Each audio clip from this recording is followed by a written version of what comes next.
Chapter number 34 बड़ा ही interesting chapter है ये, ठीक। और इस चैप्टर को कहा जाए कि जानना सबको चाहिए क्या है कैसे है, लेकिन फिजिक्स की अगर हम बात करते हैं तो फिजिक्स में सारे जो चैप्टर है वो पढ़ा देते हैं, लेकिन इस चैप्टर को जल्दी कोई छूता नहीं है क्योंकि कंप्यूटर से रिलेटेड, ठीक। जो चैप्टर का नाम है वो है अंकीय इलेक्ट्रॉनिक, अंकीय इलेक्ट्रॉनिक्स,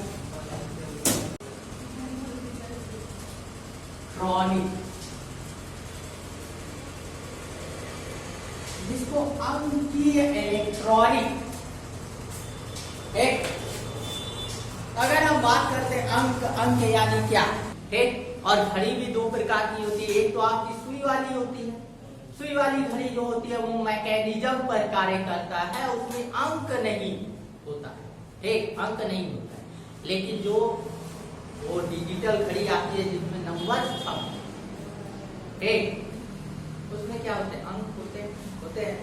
और अगर हम बात करते हैं अंकीय इलेक्ट्रॉनिक, और अंकीय इलेक्ट्रॉनिक में जो सबसे पहला इंस्ट्रूमेंट बना था वो हमारा था क्या, कैलकुलेटर, ठीक। और कैलकुलेटर को ही बाद में उसको इतना मतलब वो कर दिया गया, डेवलप कर दिया गया, और कैलकुलेटर का ही डेवलप रूप जो है वो क्या है, कंप्यूटर, ठीक। अर्थात इस वर्ल्ड में, इस दुनिया में सबसे पहला जो कंप्यूटर आया था वो हमारा था कैलकुलेटर, ठीक। और कैलकुलेटर करता क्या था कि अंकों को, संख्याओं को जोड़ता, ठीक।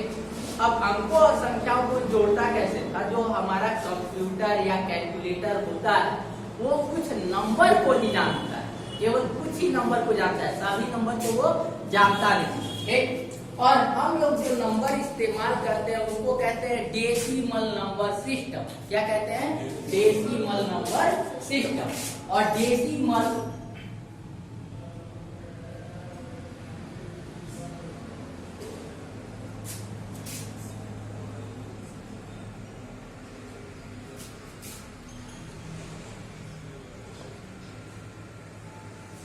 डेसिमल नंबर सिस्टम की अगर हम बात करते हैं तो डेसी यानी 10, ठीक, डेसी का मतलब क्या होता है 10, ठीक, 10।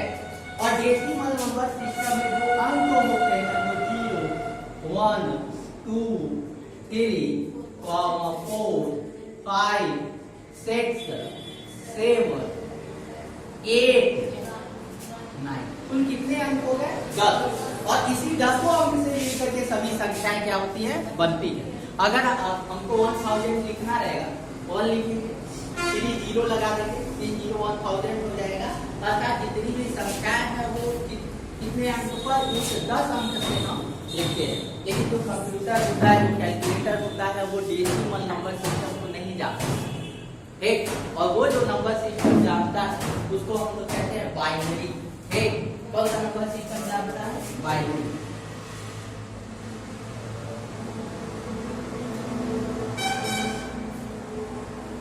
अब बाइनरी जो नंबर सिस्टम होता है, एक बाइनरी नंबर सिस्टम में केवल 2 ही डिजिट होते हैं, केवल कितने डिजिट होंगे, इसमें कुल मिला के 10 डिजिट, इसीलिए 10 है, 10 को डेसी कहते हैं, इसलिए हम इसको क्या कहते हैं, डेसिमल नंबर सिस्टम कहते हैं। और बाइनरी नंबर सिस्टम में केवल 2 ही अंक होता है, वो 0 और 1। अब सभी संख्याओं को इस 2 ही अंक के द्वारा हम दिखा सकते हैं, 0 और 1 के। अब कहोगे कि अगर 23 को दिखाना है 0 और 1 में तो कैसे कन्वर्ट हो, कैलकुलेटर करता क्या है आप जानो। मैंने जैसे 23 एंटर किया तो 23 नहीं पढ़ेगा, पहले 23 को चेंज करेगा किस नंबर सिस्टम में, बाइनरी नंबर। अब बाइनरी नंबर सिस्टम में जोड़ने के बाद वो जो प्रोसेस होगा वो करेगा, फिर आंसर भी वो बाइनरी में बताएगा, फिर बाइनरी में जो आंसर बताता है फिर उसको वो चेंज कर देता है किसमें, डेसी। और डेसिमल नंबर सिस्टम का हमको दिखाई देता है, ठीक। तो आते हैं जो कंप्यूटर होता है उसमें जो प्रोसेस होते हैं वो प्रोसेस क्या क्या है। पहला ऐड होता है, डिवाइडेशन होता है, मल्टीप्लिकेशन, और मल्टीप्लिकेशन का है उल्टा वो पहला ऐड होता है, सब्ट्रैक्ट होता है, मल्टीप्लिकेशन होता है, और मल्टीप्लिकेशन का ही उल्टा क्या है, डिवाइड। ठीक, अब आप कहोगे कि 23, मान लीजिए कि मैंने एंटर की, मैंने 23 प्लस 4 एंटर की, आंसर कितना है 27 आएगा ना। अब 23 अगर एंटर करेंगे तो कैलकुलेटर जो कंप्यूटर जो है वो करेगा 23 को चेंज करेगा किसमें, बाइनरी। अब नंबर सिस्टम को डेसिमल नंबर सिस्टम, ये कौन सा नंबर सिस्टम है, डेसिमल नंबर सिस्टम, और डेसिमल नंबर सिस्टम का आधार 10 होता है, क्योंकि कुल कितने अंक है 10, और बाइनरी नंबर सिस्टम का आधार कितना होता है 2 होता है, क्योंकि अंक कितने हैं केवल 0 और 1। ठीक, बाइनरी का मतलब होता है 2 ही। ठीक, अब इसको बाइनरी में अगर चेंज करेंगे 2 से डिवाइड करेंगे, 2 1 2, कुछ बचेगा ना, हाँ सही, हाँ 1 बचेगा ना, काटेंगे तो 1 बच जाएगा। 1 को आप ऐसे लिख, कोई दिक्कत नहीं ना। अब फिर से 2 से डिवाइड करें, 5 हासिल कितना 1, फिर 2 से डिवाइड करते हैं, ये कंप्यूटर है टोटल। ठीक, अगर आप कंप्यूटर पढ़ोगे तो उसमें खुदा का खुदा ये चैप्टर है। ठीक, अब 2 से डिवाइड करेंगे फिर 4 हासिल कितना 1, और फिर 2 से डिवाइड करेंगे 2 1 हासिल कितना, हासिल जो बचेगा वो लिखेंगे, कुछ नहीं बचेगा तो 0 लिखेंगे, अगर 1 ही बचेगा तो 1। ठीक, अब यहाँ देखिएगा ये 23 था, इसका बेस 10 था, जब बाइनरी में इसको चेंज करेंगे तो अब हम इधर से लिखेंगे 1 0 1 1, ये हो गया, और इसका बेस क्या होगा 2 होगा बाइनरी, ये 23 लिखा 23 है। ठीक, अब कहोगे कैसे 23 है ये भी बताइए। आगे आते हैं 4 का। 4 का अगर हम करते हैं, ठीक, 2 से डिवाइड करेंगे तो 4 हासिल कितना है 0 0 ही तो मिलेगा, फिर 2 से डिवाइड करते हैं 2 1 2 हासिल कितना। ठीक, अब 4 जो था ये डेसिमल नंबर सिस्टम में 4 होगा, बाइनरी में उसको चेंज करेंगे तो क्या है 1 0 हो गया। अब ऐड ही सबसे मेन टॉपिक है, ऐड कर जोड़ना है और लास्ट में 27 लाके दिखा दे।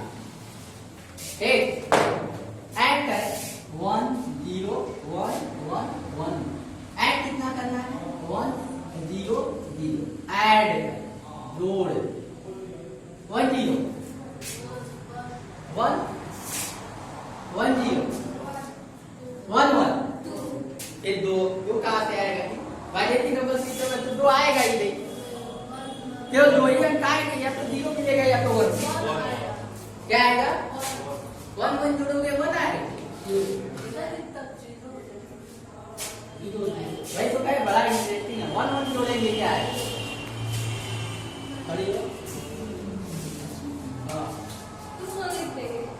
हाँ दूसरा दिखाई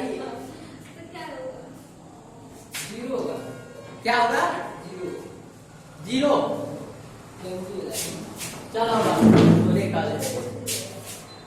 आगे 0, हाँ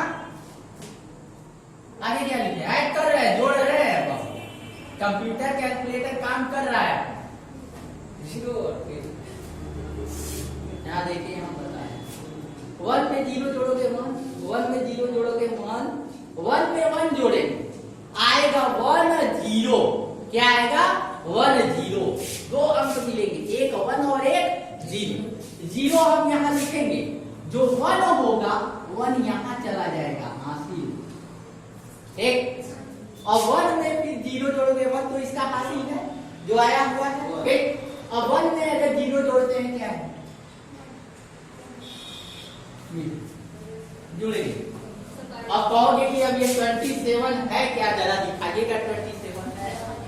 दिखा दे 27। चल बैठ जा बाबू। अब आते हैं देखते हैं 27 ये हमारा मिला है कि नहीं मिला। एक कौन सा 1 लिखिए, मल्टीप्लाई करें 2 का पावर 2 प्लस करें, ठीक। आगे आते हैं ये क्या है 1 मल्टीप्लाई करें 2 का पावर 1, ठीक। फिर आगे है क्या है 0 प्लस करते हैं 0 मल्टीप्लाई 2 का पावर 2, ठीक। पावर ऐसे बढ़ता चला जाएगा 0 फिर 1 फिर 2 हो गया। फिर अगला कौन सा 1 मल्टीप्लाई 2 का पावर 3, ठीक। फिर प्लस करते हैं, ध्यान से देखिए 1 ये बचा हुआ मल्टीप्लाई 2 का पावर 4। जरा इसको सॉल्व करिए कितना है 2 दूना 4 कितना है 16 प्लस 8 4 0 गुणा होगा तो 0 नहीं हो जाएगा जी। फिर प्लस हो गया कितना 37 तो है जुड़ गया। लेके चले थे हम यहाँ से पहुंचे बाइनरी से मैंने जोड़ा और जोड़ करके दिखा दिया है तो क्या 26, ठीक। ये ऐड फंक्शन है। अभी हम घटाएंगे तो फिर क्या ये हमेशा याद रखिएगा इसके लिए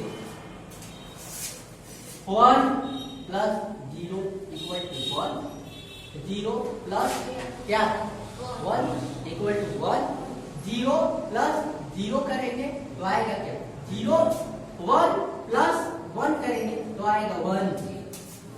ये रूल्स है 1 और 1 जोड़ेंगे तो क्या आएगा 1 0 0 हम लिखेंगे 1 को कहाँ भेजेंगे अगले वाले में जाए, ठीक। तो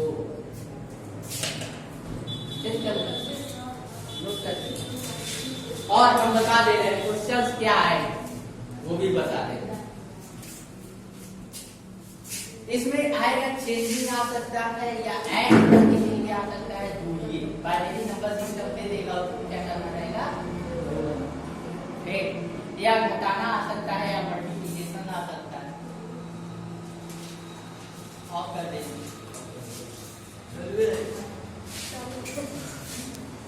0 मल्टीप्लाई 0 0 मिलेगा।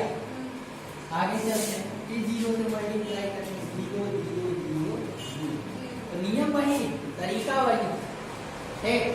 कितना डिजिट है 5 है ना, तो यहाँ 5 0 मिल गया, ठीक। अब आते हैं 1 से मल्टीप्लाई करेंगे 1 मल्टीप्लाई 1 कितना 1 यहाँ से लिखेंगे ना बाबू। अब 1 मल्टीप्लाई 1 1 1 मल्टीप्लाई 1 1 1 मल्टीप्लाई 0 0, फिर 1 मल्टीप्लाई ये मिला 0 0 1 1 1 0 1। जरा इसको चेक करिए क्या आ रहा है 92,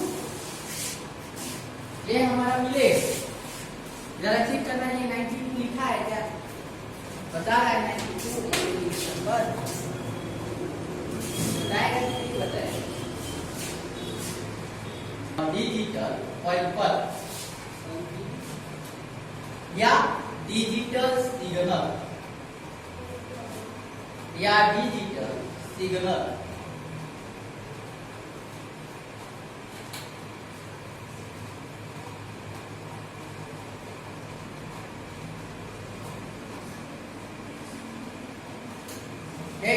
अब ये क्या चीज है आप जानिए। ये भी आता है इलेक्ट्रॉनिक डिजिटल इलेक्ट्रॉनिक क्या होता है जानिए कि सिग्नल दो प्रकार के होते हैं। एक हमारा होता है एनालॉग सिग्नल और एक होता है डिजिटल।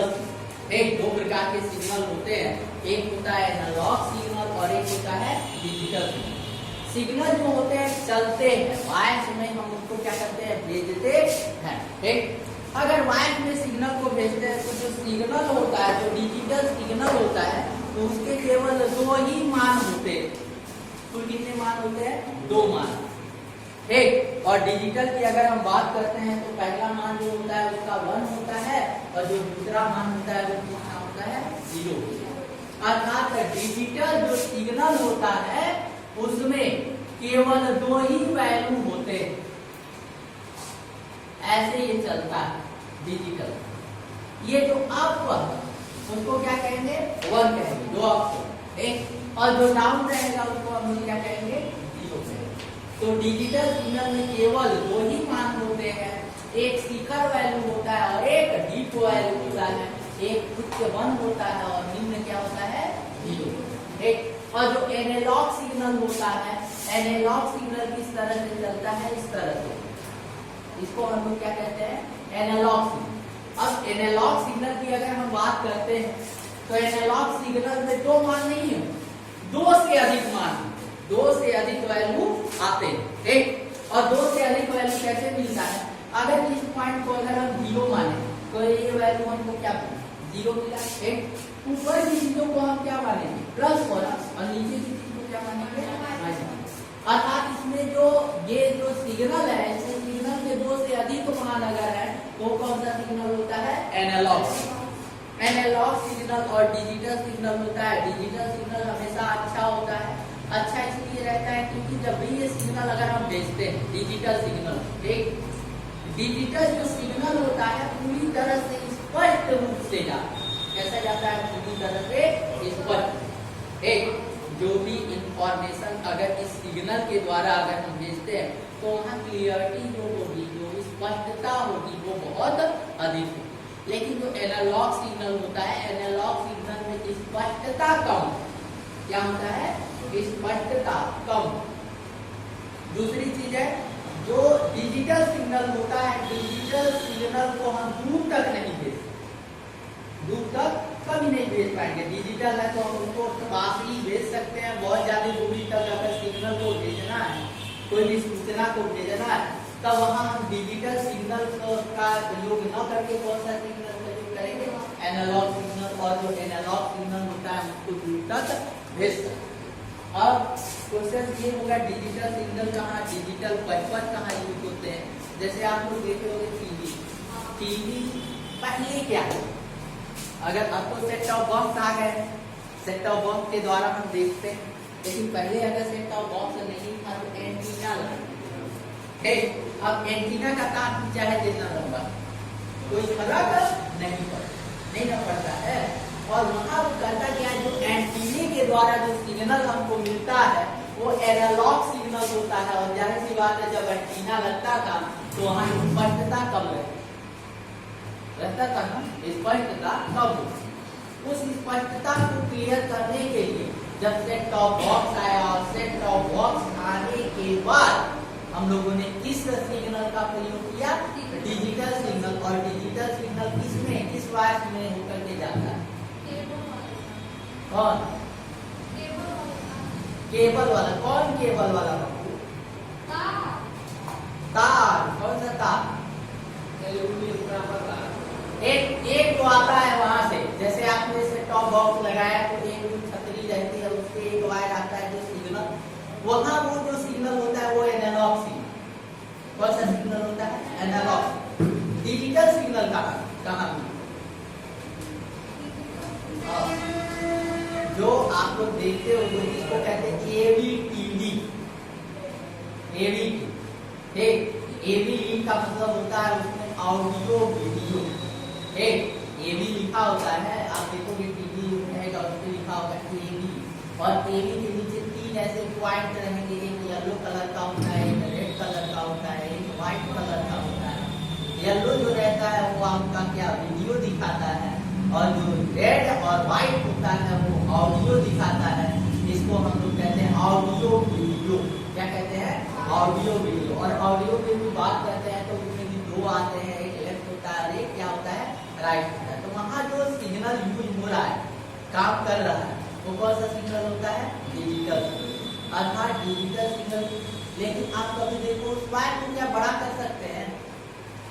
मान लो सेट टॉप बॉक्स यहाँ रखा हुआ है, एवीटीवी वो 3 पिन वाली है, 3 पिन यहाँ लगा दिए और उसमें तार हम जोड़े, बहुत लंबा करके ले जाए वहां टीवी चलाओगे तो चलेगा नहीं, क्योंकि डिजिटल सिग्नल को दूरी तक नहीं भेज सकते हैं। इसीलिए जब भी मोबाइल होता है तो इंटरनेट से बड़ा करना, बहुत ज्यादा बड़ा नहीं रहे। लेकिन जो हम लोग छतरी से वायर लगाते हैं उसको तो आप चाहे जितना बड़ा कर दो ना, छतरी चाहे जहाँ लगाओ वहाँ यहाँ सेट टॉप बॉक्स लगा दीजिए, एनालॉग सिग्नल है, एनालॉग सिग्नल दूर तक जा सकता है, जाहिर सी बात है काम करे।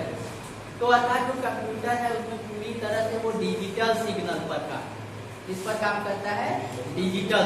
ठीक, तो डिजिटल परिपथ में लिखिए वह परिपथ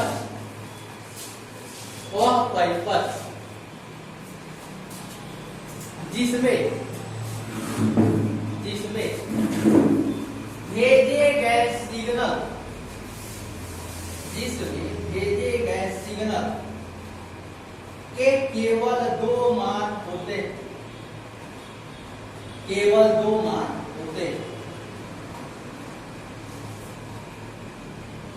डिजिटल परिपथ कहलाता है। ये डिजिटल परिपथ को इम्पोर्टेंट डाल लीजिए, कई बार पूछता है। डिजिटल परिपथ कहलाता है तथा इस सिग्नल को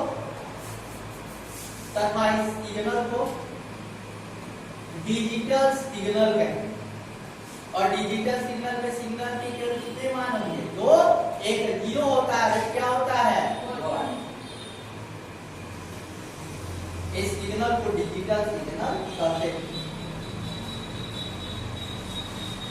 अगला है लिखिएगा लॉजिक गेट। अगला जो हेडिंग है वो होगा आपका लॉजिक गेट।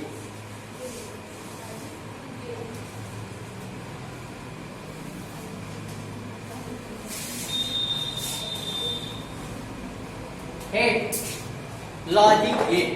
अब लॉजिक गेट क्या होता है,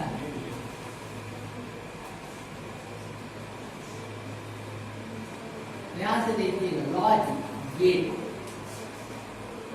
है लॉजिक तर्क है, लिखेगा वे गेटेस या गेट जो एक निश्चित तर्क पर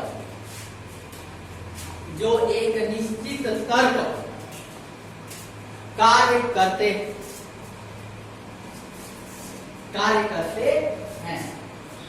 जो एक निश्चित तर्क पर कार्य करते हैं, लॉजिक गेट कहलाते हैं। लॉजिक गेट कहलाते हैं।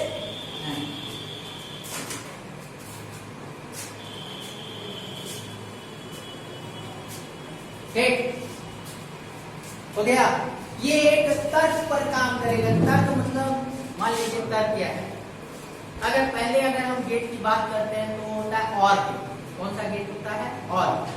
दूसरे अगर गेट की बात करते हैं तो वो होता है एंड। ठीक, और जो तीसरा जो गेट होता है उसको हम लोग कहते हैं नॉट। क्या कहते हैं, नॉट।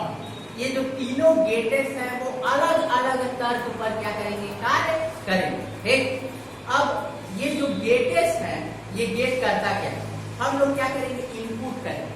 इनपुट कुछ भी हम उस गेट में क्या करेंगे, एंटर। और जो गेट जो होगा वो कुछ ना कुछ प्रोसेस करेगा, कोई ना कोई तर्क पर वो कार्य करेगा, और करने के बाद वो निर्गत अर्थात आउटपुट हमको दे। जैसे आपने एंटर किया 2 + 3 कैलकुलेट, और 2 + 3 इसका तर्क क्या है, तर्क ये है कि इसको प्लस कर। ठीक, अब कौन सा गेट वहां यूज होगा, कौन सा गेट प्लस करेगा, और गेट। और गेट हमेशा क्या करेगा, प्लस करेगा। जो भी हम इनपुट करेंगे उसको क्या करेगा, ऐड कर देगा, जोड़ेगा। ठीक, और जो एंड गेट होता है वो ठीक क्या करता है, डॉट करता है। डॉट मल्टीप्लिकेशन का कार्य कौन करता है, डॉट करता है। और जो नॉट गेट होता है, नॉट गेट कार्य क्या करता है, वो हमेशा उल्टा कर देगा। इनपुट का क्या करेगा, उल्टा देगा, आउट। ठीक, अगर 1 एंटर करेंगे तो 0 बन जाएगा, अगर 0 एंटर करेंगे तो क्या बन जाएगा 1। तो ये 3 प्रकार के गेटेस है और इन तीनों गेटेस को लेकर के हम बहुत सारे गेट इससे बना ठीक। और पिछले इसी साल बोर्ड का है पूरा सा उसमें मतलब कई गेटेस को जोड़ करके एक गेट बनाया गया था और उसमें दिया था कि ये कौन सा गेट एक कई गेटेस को जोड़ देंगे एक नया गेट हमको मिलेगा और वो एक नए तर्क पर क्या करेगा कार्य करेगा उसको भी बताएंगे। तो लिखिएगा लॉजिक गेट के प्रकार। हाँ लॉजिक गेट के प्रकार।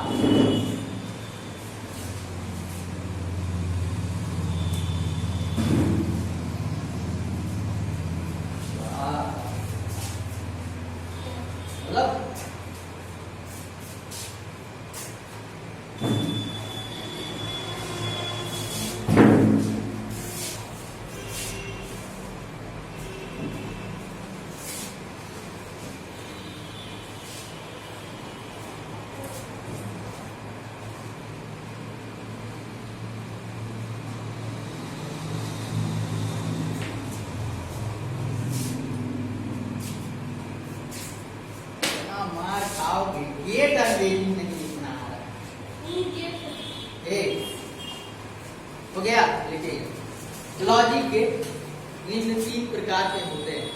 एक चैप्टर है कल खत्म हो जाएगा एक बोझ खत्म। 3 प्रकार के होते हैं। एक पहला जो होता है और गेट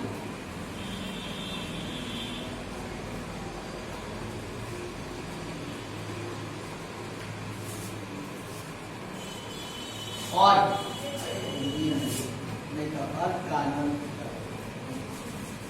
और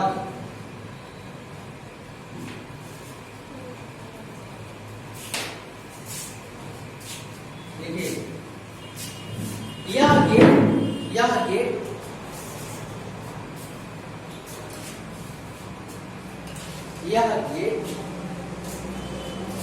निवेशी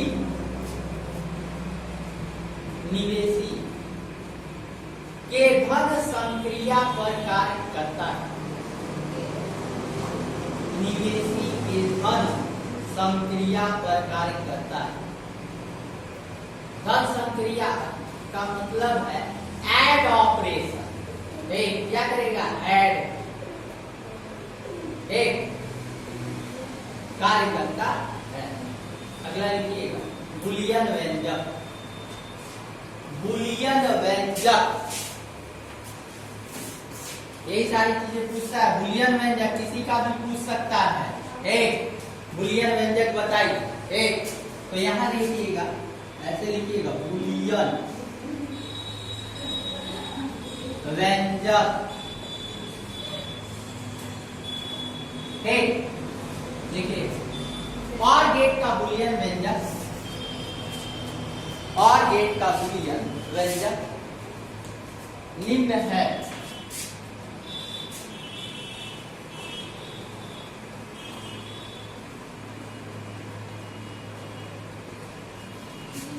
इसी को हम लोग कहते हैं बुलियन व्यंजक। क्या कहते हैं बुलियन। अब यहाँ देखो हम बता दें ये हमारा इनपुट क्या है इनपुट। ए भी इनपुट है और बी भी क्या है इनपुट है। जैसे 2 + 4 तो 2 और 4 इनपुट है हमारा। ठीक बीच में दोनों का कौन सा तर्क यूज होगा कौन सा तर्क जोड़ने का एडिशन या जोड़ने का प्रोसेस हमको करना है। तो ये दिखा रहा है ए इसको पढ़िएगा जरा a + b = y। वाह a + b = पढ़ोगे जरा उसको है पढ़ना जा खड़े हो पढ़ोगे जो लिखे हैं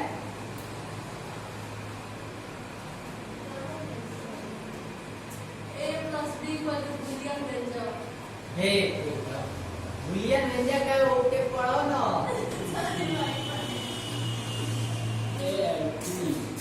अब देखिए इसको पढ़ते हैं ए और बी। क्या पढ़ेंगे ए और बी। ए और बी इक्वल ये पढ़ते हैं हम लोग प्लस में ए और बी इक्वल वाई। और का मतलब क्या? ऐड ही करना, जोड़ना। तो यहाँ प्लस नहीं कहेंगे, ठीक, प्लस नहीं कहेंगे, ए और बी इक्वल ये है उसका बूलियन व्यंजक। ए और बी इक्वल वाई, ऐसा याद रखिएगा, प्लस मत पढ़ना। ये हो गया हमारा क्या? बूलियन व्यंजक। अब आते हैं लॉजिक प्रतीक। इसका एक लॉजिक प्रतीक होता है, एक लॉजिक।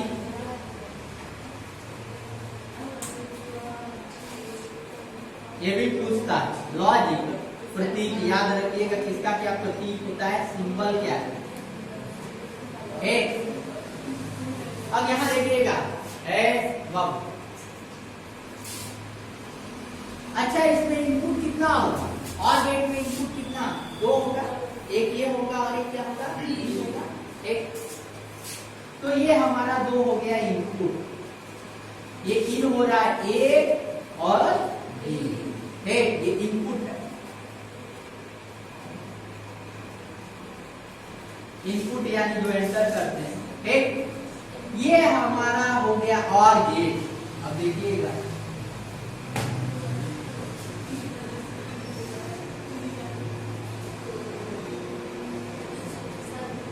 ये हो गया आउटपुट।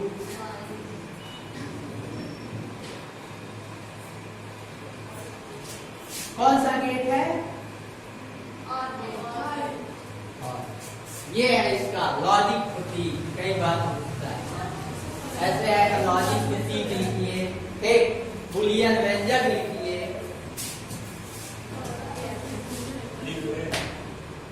हो गया। और गेट का हमेशा याद रखना कैसे बनता है लॉजिक प्रतीक। क्या हो गया? नहीं, बस ऐसे समझाए ना, 2 या 3 नंबर का आता है, बहुत छोटा, ऐसे पूछेगा। और गेट का लॉजिक प्रतीक लिखिए, ठीक। और लॉजिक प्रतीक अगर हमको दिखाना है तो दिखा देंगे। ए बी क्या है? इनपुट है। ये और गेट है, वही वाई क्या मिलेगा? आउटपुट। हो गया बाबू। अब आगे देखिए, ये और गेट पर ही अटके हुए। अब गेटे से आगे चले जाएंगे, खत्म हो जाएगा। अब यहाँ देखिए, एक और चीज पूछता है, वो होता है सत्यता सारणी। सत्यता सारणी, जिसको ट्रू टेबल कहते हैं। सत्य